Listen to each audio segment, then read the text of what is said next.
In 1756, an 11-year-old boy stood on the deck of a slave ship, branded and chained, watching the coast of Africa disappear into the horizon.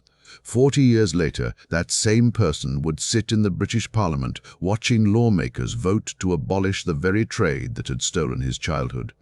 His autobiography would become an international bestseller. His testimony would echo through the halls of power. His words would help dismantle an empire built on human bondage. This is the story of how Olaudah Equiano transformed himself from property into one of the most influential voices of the 18th century, proving that even the most brutal systems of oppression cannot extinguish the human capacity for reinvention. But here is the question that historians still debate. How did someone who began life with literally nothing, not even ownership of his own body, accumulate enough wealth, education, and political influence to change the course of history for millions? Stay until the end. The answer reveals a strategy so brilliant that it challenges everything we think we know about power, agency, and transformation. The village of Asaka sat in the kingdom of Benin, in what we now call southeastern Nigeria. The year was approximately 1745, and into this Igbo community a son was born to a man who held the respected position of tribal elder. This was not a birth into poverty or obscurity. Equiano's father commanded respect, settled disputes, and maintained order. The family enjoyed status, security, and the intricate social bonds that defined Igbo village life. Young Olaudah grew up in a world of specific rhythms and rituals. He learned the customs of his people, watched his father conduct the business of leadership, and absorbed the values of a community that had existed for generations. He had a sister, younger than himself, and the two children shared the ordinary joys and responsibilities of village life. Before his world shattered, he witnessed something that should have served as warning. Adults in his village once intercepted an attempted kidnapping of children, driving away the would-be captors. The community had protected its young that day. But protection, he would learn, was never guaranteed. One day, when Equiano was approximately 11 years old, the adults left the compound. Perhaps they were working in distant fields, perhaps they were attending to village business. The historical record does not specify. What it does tell us is that two men and one woman saw their opportunity. They moved quickly. They seized both Olaudah and his sister. They bound them. They began moving them away from everything the children had ever known. The trauma of that moment would echo through Equiano's entire life. In his later writings, he would describe the confusion, the terror, the desperate hope that someone would come, that the adults would return, that this nightmare would end. But no rescue came. The kidnappers moved efficiently, putting distance between themselves and the village before alarm could be raised. For several days, the siblings remained together. In the midst of horror, they had each other. Then came a second separation, more devastating than the first. The kidnappers split them apart. Equiano would later write of this moment with anguish that transcended decades.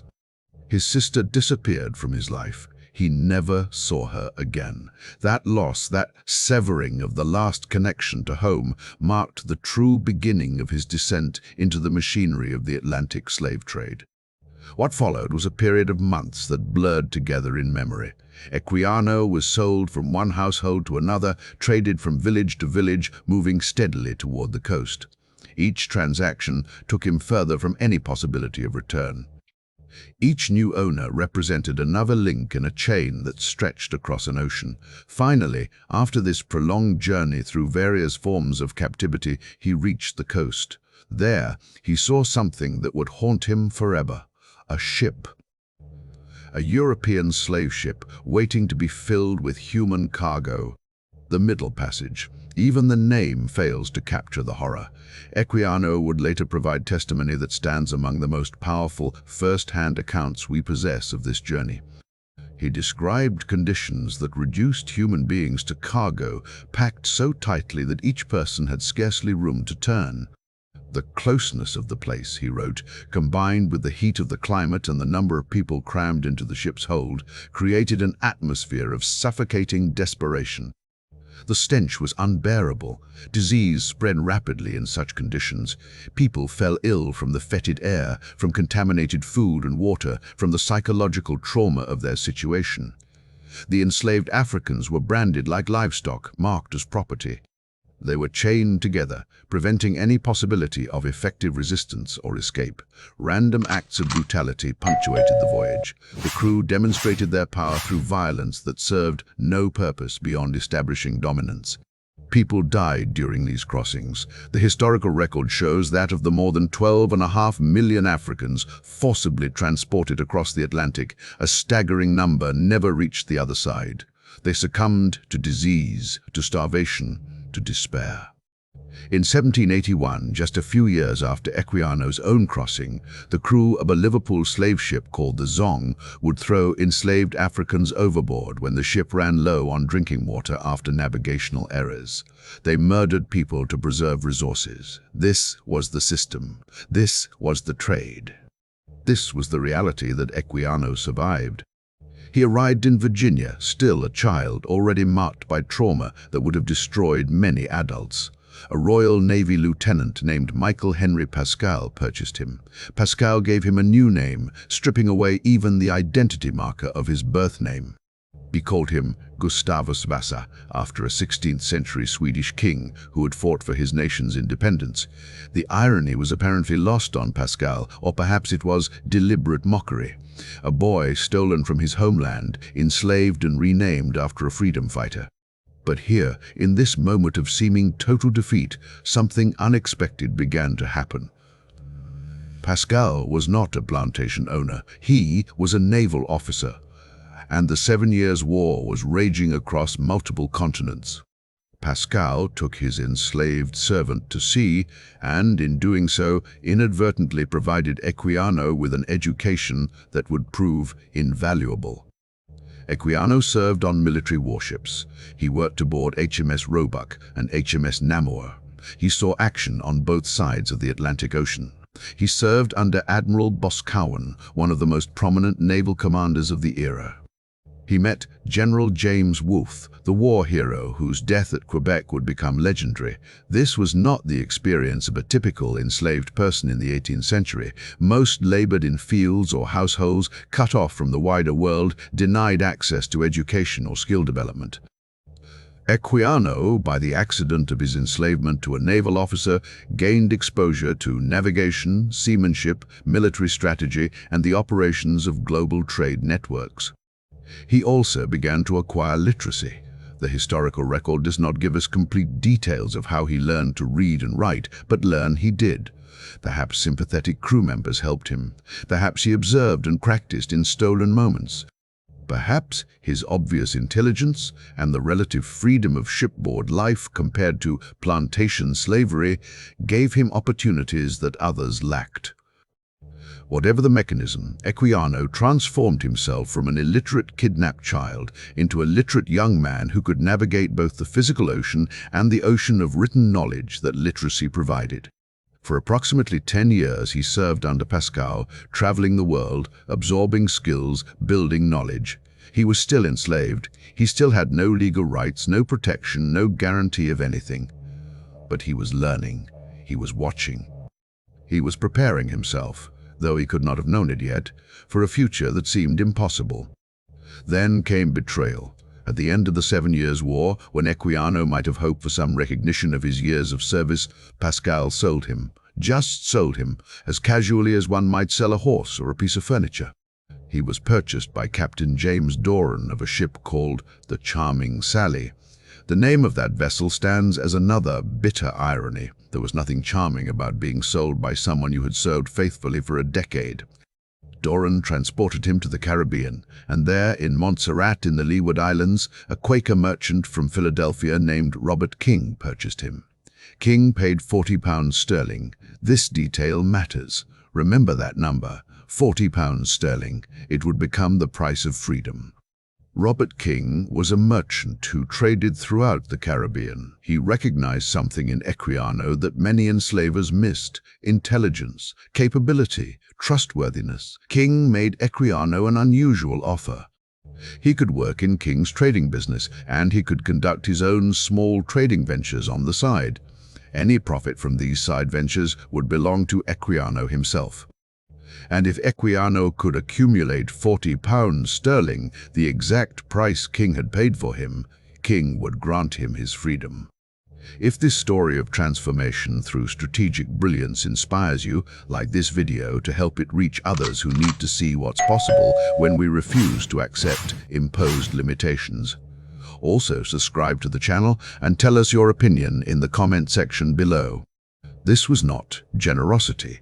King was a businessman. He calculated that allowing Equiano this opportunity would make him a more motivated and valuable worker. But King had miscalculated in one crucial way. He had underestimated just how brilliant and determined Equiano actually was. For 3 years, from approximately 1763 to 1766, Equiano worked 2 jobs simultaneously.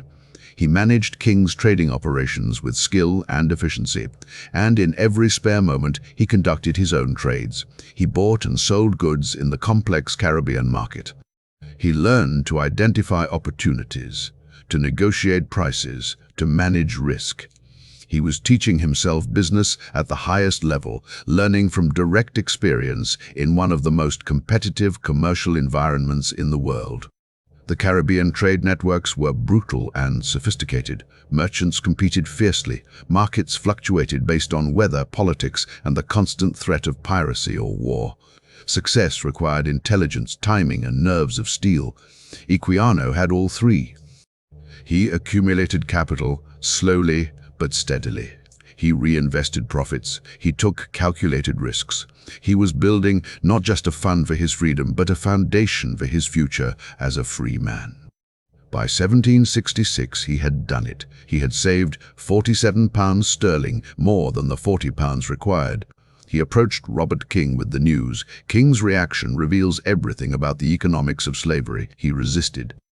He told Equiano that £40 was too much to lose, that Equiano was too valuable. Think about that. An enslaved man had just demonstrated extraordinary business acumen, had just proven his capability beyond any doubt, and his enslaver's first response was to recognize that value and want to keep exploiting it. But King was also a Quaker, and Quakers were beginning to question the morality of slavery. He had made a promise. After some negotiation, after Equiano consulted with allies who encouraged him to hold King to his word, King agreed. On the manumission document, dated 1766, Robert King of the parish of St. Anthony in Montserrat, merchant, formally freed Gustavus Vassa, also known as Olaudah Equiano. Equiano was 21 years old. He had been enslaved for a decade. He had survived the Middle Passage, naval warfare, betrayal, and the grinding brutality of the slave system. And now he was free.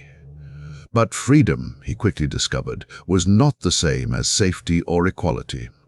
He was a free black man in a world built on the assumption of black inferiority and white supremacy. He had no family, no inherited wealth, no social network beyond what he had built himself. He had his intelligence, his skills, and his freedom. He had to figure out what to do with them. King urged him to stay on as a business partner. This was remarkable. The man who had owned him now wanted to work with him as an equal, or at least as a valued employee. Equiano agreed, at least initially. He continued working in the Caribbean trade, now earning wages instead of working for the privilege of earning his freedom. He was building capital, building experience, building a reputation. But Equiano wanted more than commercial success. He wanted to explore. He wanted to test himself against the world. In 1773, 7 years after purchasing his freedom, he joined one of the most ambitious expeditions of the age. Constantine, John Phipps, later the 2nd Baron Mulgrave, was leading a Royal Navy expedition toward the North Pole. The mission had been suggested by the Royal Society, particularly its Vice President Daines Barrington, and was undertaken by command of His Majesty. 2 vessels, HMS Racehorse and HMS Carcass, would attempt to find a passage to the Pacific Ocean via the North Pole through the Arctic Ocean. Equiano served aboard the Racehorse, the flagship. Also on the expedition was a young midshipman named Horatio Nelson, who would later become one of Britain's greatest naval heroes. Think about this moment. A formerly enslaved African man and a future admiral serving together on a Royal Navy scientific expedition into the Arctic. The expedition failed to find the Northwest Passage. The Arctic ice proved impenetrable with the technology of the time. But Equiano had achieved something more important than geographic discovery. He had proven to himself and to anyone paying attention that a black man could participate in the highest levels of European scientific and maritime endeavor. He was, by any reasonable measure, the first African to visit the Arctic. His presence on that expedition challenged every assumption about race and capability that underpinned the slave system. He later wrote about the Arctic voyage in his autobiography, and scholars have noted that his account doubles as a critique of exploration and exploitation. He understood, perhaps better than his white shipmates, that the same nations sending ships to explore the frozen north were also sending ships to Africa to steal human beings. The same spirit of adventure and discovery coexisted with the most brutal system of oppression in human history. Equiano occupied what scholars call a liminal position between worlds, belonging fully to neither, able to see the contradictions that others missed or ignored. After the Arctic expedition, Equiano settled into life as a free man in London. He worked in trade, he built a network of contacts, and he began to engage with a growing movement that would define the rest of his life: the abolition movement. By the 1780s, opposition to slavery was growing in Britain. Religious groups, particularly Quakers, had been questioning the morality of the trade for decades. Enlightenment philosophers were articulating ideas about human rights and dignity that contradicted the fundamental premises of slavery. And formerly enslaved people like Equiano were beginning to organize and speak out. In 1787, Equiano helped found an organization called the Sons of Africa.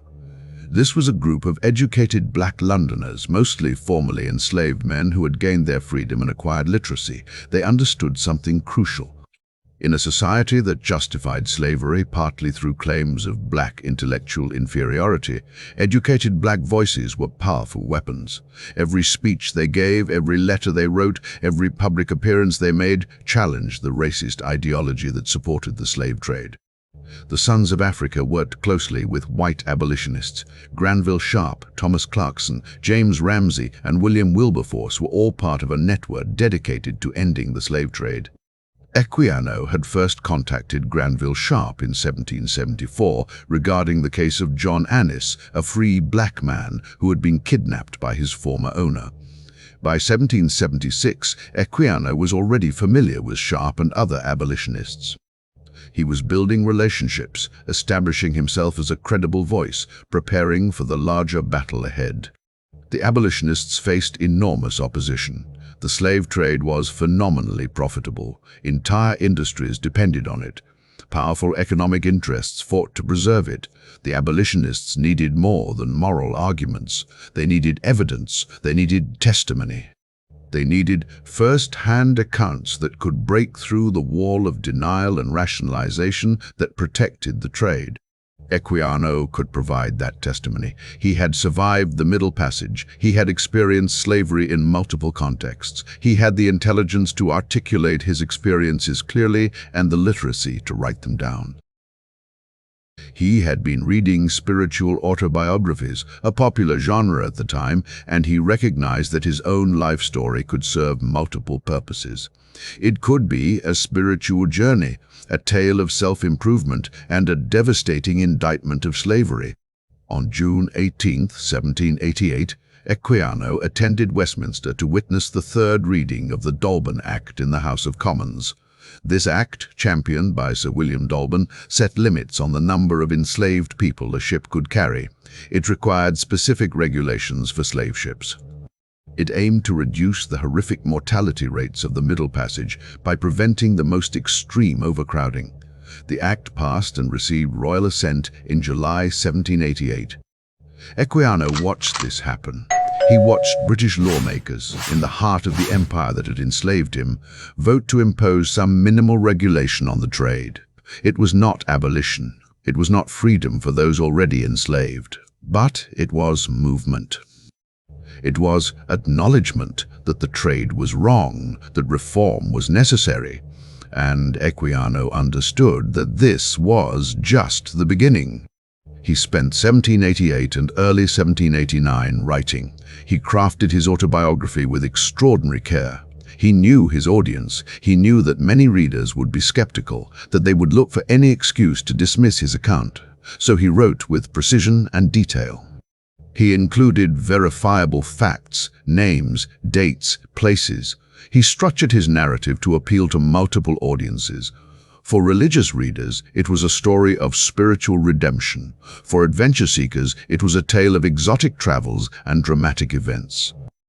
For those concerned with social justice, it was an exposé of slavery's horrors.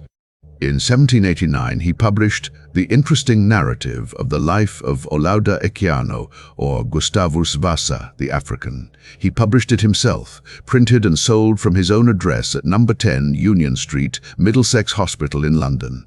He also arranged for it to be sold through a bookseller named Mr. Johnson. He funded publication through subscription, a method where buyers paid in advance. His subscription list included His Royal Highness the Prince of Wales. The future King of England was a subscriber to the autobiography of a formerly enslaved African man. The book was published in 2 volumes. It was comprehensive, detailed, and powerful. Equiano described his childhood in Africa, his kidnapping, the Middle Passage, his years of enslavement, his self-purchase, his travels, and his transformation into a free man and abolitionist. He wrote well. Scholar Vincent Carretta, who has studied Equiano extensively, notes that Equiano constructs brief, cryptic episodes in his narrative, creating temporal and spatial pauses before describing significant moments. This was sophisticated literary technique, not the simple testimony of an uneducated man. The book became a bestseller. Equiano embarked on what one historian calls an epic book tour throughout Britain. He traveled to cities and towns, selling his book, giving speeches, meeting with abolition societies, building support for the cause. He was not just an author. He was an activist, using his personal story as a weapon against the system that had tried to destroy him. The impact was enormous. Equiano's narrative gave British readers something they had never had before, a detailed, credible, first-hand account of slavery from someone who had experienced it and survived to tell the tale with intelligence and eloquence. It was one thing for white abolitionists to argue against slavery on moral or philosophical grounds. It was another thing entirely to read Equiano's description of the Middle Passage, to understand from his words what it meant to be treated as cargo, to feel the claustrophobia and terror and despair. His book operated on multiple levels simultaneously. It was a spiritual diary chronicling his religious journey and conversion to Christianity. This made it acceptable to religious readers who might otherwise have been uncomfortable with a black author. It was an autodidact story, showing how he had educated himself and risen through determination and intelligence. This appealed to Enlightenment values of self-improvement and rational progress. And it was a systematic attack on slavery and the slave trade, documenting specific abuses and challenging the economic and moral justifications for the system. Equiano became a leading voice in the British abolition movement. He worked closely with William Wilberforce, the Member of Parliament who led the parliamentary campaign for abolition. He supported multiple bills that Wilberforce proposed in the 1790s. He defended fellow abolitionist James Ramsay against attacks from pro-slavery writers, publishing letters in newspapers like The Public Advertiser. He was active in the Society for Effecting the Abolition of the Slave Trade, founded in May 1787 by 12 men, including Thomas Clarkson and Granville Sharp. The abolitionists were engaged in a long-term strategic campaign. They gathered evidence. They commissioned research. Thomas Clarkson traveled throughout Britain interviewing sailors and gathering testimony about conditions on slave ships. They presented petitions to Parliament. They published pamphlets and books. They organized boycotts of slave-produced goods. They built a movement that combined moral argument with political pressure and economic leverage. Equiano's contribution was unique. He was living proof that the racist ideology supporting slavery was false. He was intelligent, articulate, successful, and dignified. His very existence challenged the claim that Africans were inferior and suited only for servitude. And his testimony about the Middle Passage and slavery's brutality gave the movement credibility that white abolitionists alone could never provide. In 1792, Equiano did something else remarkable. He married. On April 7, at St Andrew's Church in Soham, Cambridgeshire, he married Susanna Cullen, a local Englishwoman from the Ely or Fordham area. The marriage was performed by license, a formal legal authorization. This was an interracial marriage in late 18th century England, a time when such unions were unusual, though not illegal. Equiano and Susanna made their home in Soham. They had 2 daughters. Anna Maria Vassar was born on October 16, 1793. Joanna Vassar was born later. Equiano was building a family, creating a life that would have been unimaginable during his childhood in Essica or his years in chains. He was a husband, a father, a property owner, a successful author and businessman. He had transformed himself completely. But he never stopped fighting. Throughout the 1790s, as his family grew, he continued his abolition work. He continued selling his book, which went through multiple editions. He continued speaking and writing. He continued building the movement that would eventually succeed in ending the British slave trade. Equiano died on March 31, 1797. He was approximately 52 years old. His daughter Anna Maria died shortly after him, but Joanna survived to adulthood and married. The elder daughter is commemorated in a memorial at St Andrew's Church in Soham, a testament to the family Equiano had built. He did not live to see the final victory, but his work had laid the groundwork. His autobiography had educated thousands of British readers about slavery's reality. His testimony had influenced parliamentary debates. His activism had strengthened the abolition movement at a crucial time. In 1807, 10 years after Equiano's death, Parliament passed the Slave Trade Act, abolishing the British slave trade. It did not free those already enslaved, but it ended Britain's participation in the transatlantic trafficking of human beings. William Wilberforce led the parliamentary fight, but he stood on the shoulders of activists like Equiano, who had built the movement and provided the evidence and testimony that made the moral case undeniable. The impact of Equiano's life extended far beyond his own time. His autobiography has been cited by more than 1,100 scholarly sources. It remains one of the most important first-hand accounts of slavery and the slave trade. It influenced not just British abolition, but the broader Atlantic world's understanding of slavery's brutality and injustice. Modern scholars continue to study and debate aspects of Equiano's life.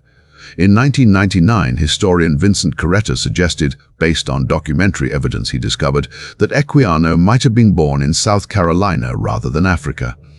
This claim sparked intense scholarly debate. Some scholars have critiqued Carretta's assertions, emphasizing the validity of Equiano's claim of African birth. Paul Lovejoy argues that the central mystery is the specific location of Equiano's hometown in Igboland, not whether he was born in South Carolina or West Africa. The debate is complex and ongoing. But here is what matters. Even if Carretta's suggestion were true, even if Equiano constructed an African identity for strategic purposes, it would not diminish his achievement or his impact.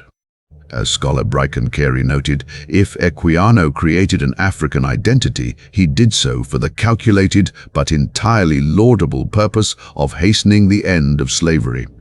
His narrative remains extremely valuable to historians because of his constructed identity as an Atlantic Creole, someone who navigated multiple cultures and used that knowledge strategically. The authenticity debate actually highlights something important about Equiano's genius. He understood narrative power. He understood that his story, told effectively, could change minds and influence policy. Whether every detail was literally true or whether some elements were crafted for maximum impact, he created a narrative that worked. It sold books. It convinced readers. It contributed to the abolition of the slave trade. That is not deception. That is strategic brilliance. Think about what Equiano accomplished. He survived the Middle Passage, one of history's greatest atrocities. He endured years of enslavement. He taught himself to read and write. He mastered maritime navigation and international trade. He saved enough money to purchase his freedom through shrewd business dealings. He became a successful merchant. He explored the Arctic. He wrote a best-selling autobiography. He became a leading voice in the British abolition movement. He married and raised a family. He directly influenced legislation that changed the course of history for millions of people. This was not luck. This was not the result of exceptional circumstances or generous enslavers. This was the result of extraordinary intelligence, determination, and strategic thinking. At every stage of his journey, Equiano made choices that maximized his opportunities and built toward his goals. When he was enslaved to Robert King, he could have simply done his assigned work and hoped for eventual freedom. Instead, he conducted side trading ventures, taking risks and building capital. When he gained his freedom, he could have settled into a comfortable life as a merchant. Instead, he joined an Arctic expedition, pushing himself to achieve something unprecedented. When he could have simply enjoyed his success, he wrote his autobiography and became an activist, using his story to fight for others still in bondage. Equiano understood something profound about power and transformation. He understood that the system that had enslaved him was built on lies. It claimed that Africans were inferior, that they lacked intelligence and capability, that they were suited only for servitude. Every achievement in Equiano's life was a refutation of those lies. Every skill he mastered, every book he read, every successful business venture, every eloquent speech, every page of his autobiography was evidence that the ideology of racial inferiority was false. He also understood that individual achievement, while important, was not enough. He could have focused solely on his own success, on building wealth and security for himself and his family. Many formerly enslaved people did exactly that, and no one could blame them. But Equiano chose to fight for systemic change. He chose to use his success as a platform for activism. He chose to risk his reputation and his comfort to speak out against slavery and work for its abolition. This is what makes his story so powerful. It is not just a story of personal triumph, though it is certainly that.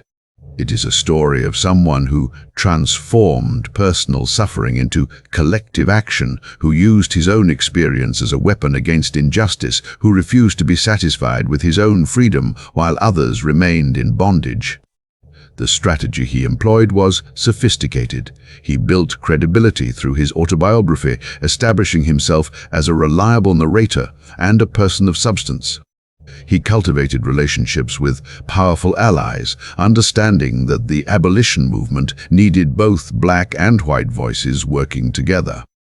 He used his status as a formerly enslaved person strategically, knowing that his testimony carried weight that white abolitionists' arguments could not match. He was patient, working for years to build the movement and influence public opinion. And he was persistent, continuing the fight even when progress seemed slow or impossible.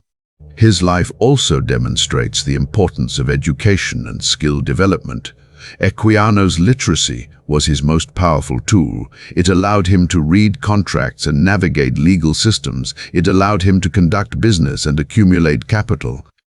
It allowed him to write his autobiography and communicate his ideas to a wide audience. His maritime skills gave him economic opportunities and social mobility. His understanding of trade and commerce allowed him to succeed as a free man in a competitive economy. But perhaps most importantly, Equiano's life demonstrates the power of narrative. He understood that stories change minds. Facts and statistics about slavery's brutality were important, but they did not create emotional connection. His personal story, told with vivid detail and emotional honesty, did what abstract arguments could not.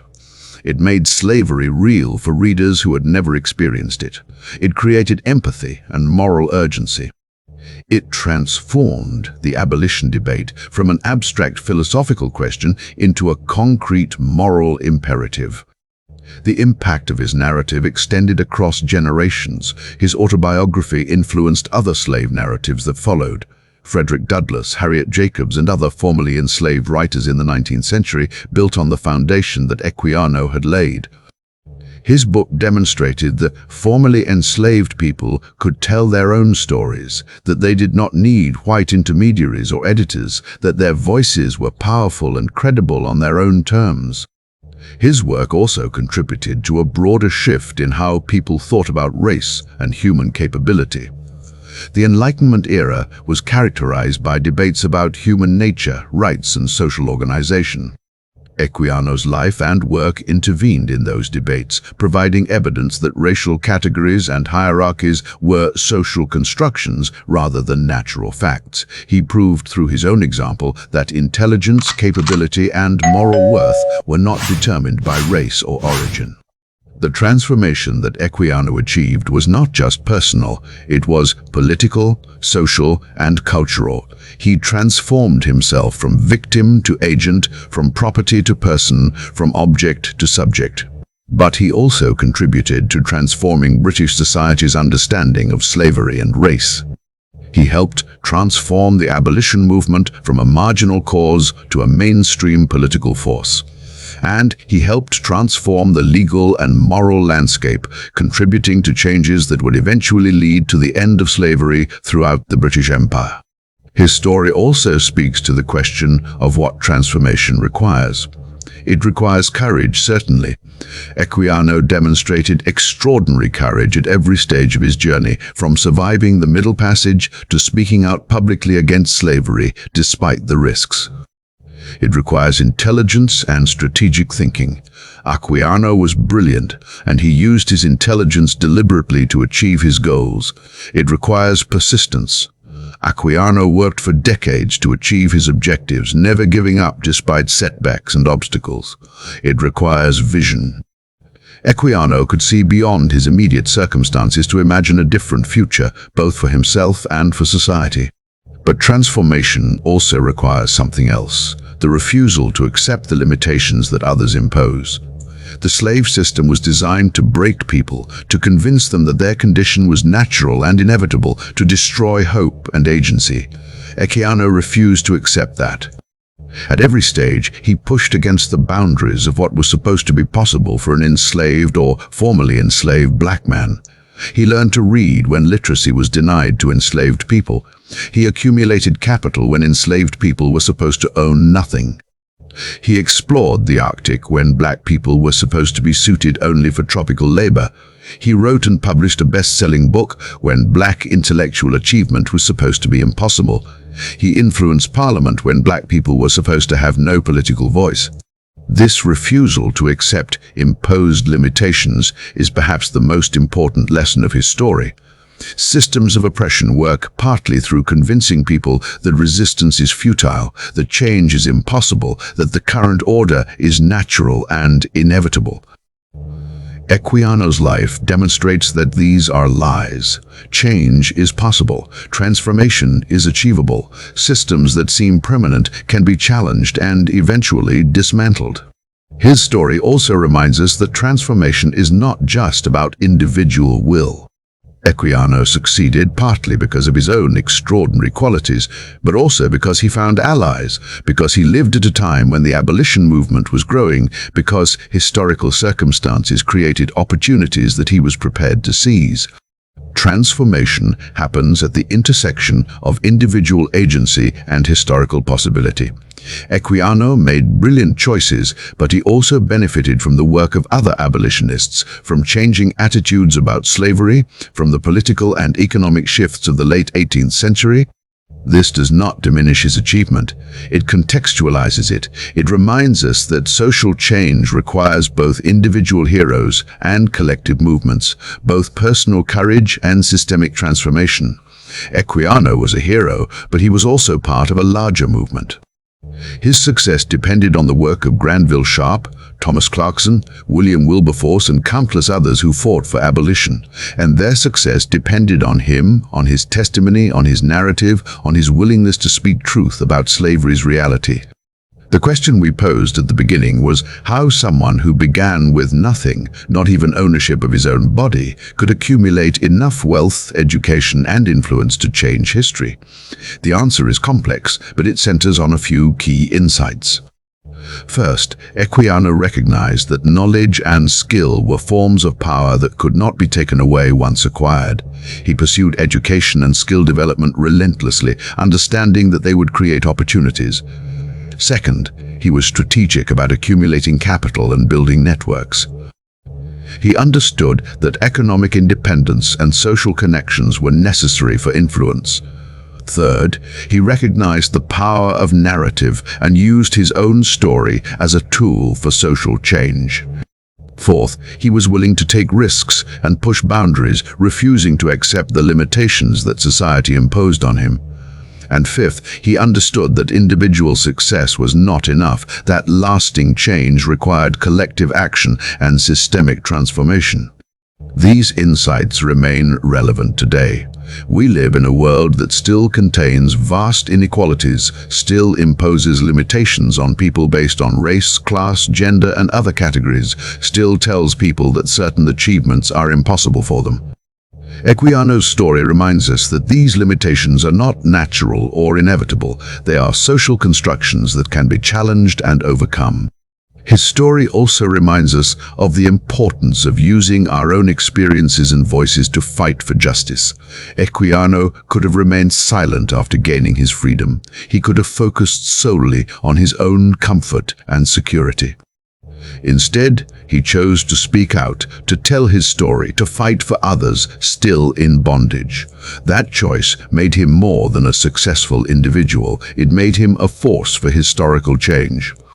The legacy of Olaudah Equiano extends far beyond his own lifetime. His autobiography remains in print more than 2 centuries after its first publication. It is studied in universities around the world. It has influenced countless writers, activists, and scholars. The abolition movement that he helped build eventually succeeded in ending slavery throughout the British Empire and contributed to abolition movements in other nations. The narrative strategies he pioneered influenced generations of writers who used personal testimony to fight for social justice. But perhaps his most important legacy is simply the proof of possibility that his life represents. He proved that transformation is achievable even from the most brutal starting conditions. He proved that systems of oppression, no matter how powerful they seem, can be challenged and changed. He proved that individual agency matters, that choices matter, that courage and intelligence and persistence can create change even against overwhelming odds. So here is the answer to our opening question. How did someone who began life as property become one of the most influential voices of his century? Through a combination of extraordinary personal qualities and strategic brilliance, through the refusal to accept imposed limitations, through the recognition that knowledge, skill, and narrative are forms of power, through the willingness to take risks and push boundaries, through the understanding that individual success must be used in service of collective liberation, and through the persistence to keep fighting year after year until the impossible became possible. Equiano's transformation from enslaved child to influential abolitionist took 40 years. It required surviving horrors that would have destroyed most people. It required learning skills that were denied to most enslaved people. It required accumulating capital through shrewd business dealings. It required writing a book that would convince thousands of readers. It required building a movement and influencing lawmakers. It was not easy. It was not quick. But it was possible. And because it was possible for him, it remains possible for others. What limitations in your own life might actually be the fuel for your greatest transformation? What experiences have you had that could become tools for creating change? What skills could you develop that would open new possibilities? What story could you tell that might change minds and influence others? Equiano's life reminds us that transformation is not just about escaping difficult circumstances. It is about using those circumstances as motivation and material for creating something larger than ourselves. Share your thoughts below about what transformation means to you and what you are working to change in your own life or in the world around you.